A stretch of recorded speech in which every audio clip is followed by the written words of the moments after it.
Register Building, informally known as the B Building, has had a colorful past.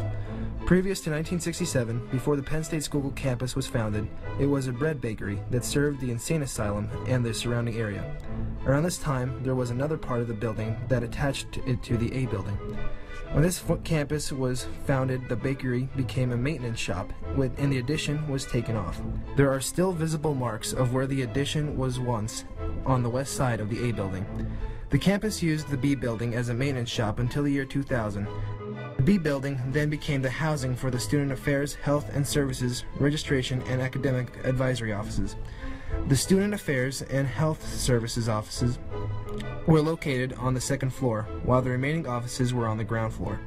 When the newest building was erected earlier this year, the Health Services and Student Affairs offices were relocated to this new addition. Now the second floor of the B Building remains mostly vacant and unused. The first floor of the B Building is where the Academic Advisory and Registration buildings are still located. These offices have related programs, but are used as completely different steps in class registration. The academic advisors, such as Michael Verhagen, are there to guide students into the classes that need to be taken for their majors. They also help if a student wishes to change a major. These advisors are simply there to help tell students what should be taken to graduate smoothly, but they have no authority to force a student to take or drop a class. The registration offices, located right across the hall, are there to schedule classes only.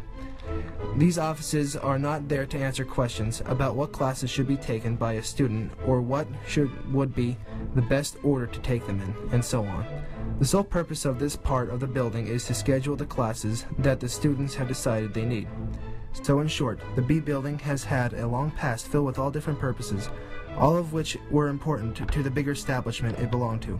Whether it was baked goods, a set of tools, or help with the next semester classes, the B Building has helped solve all these problems and will continue to do so for as long as it stands.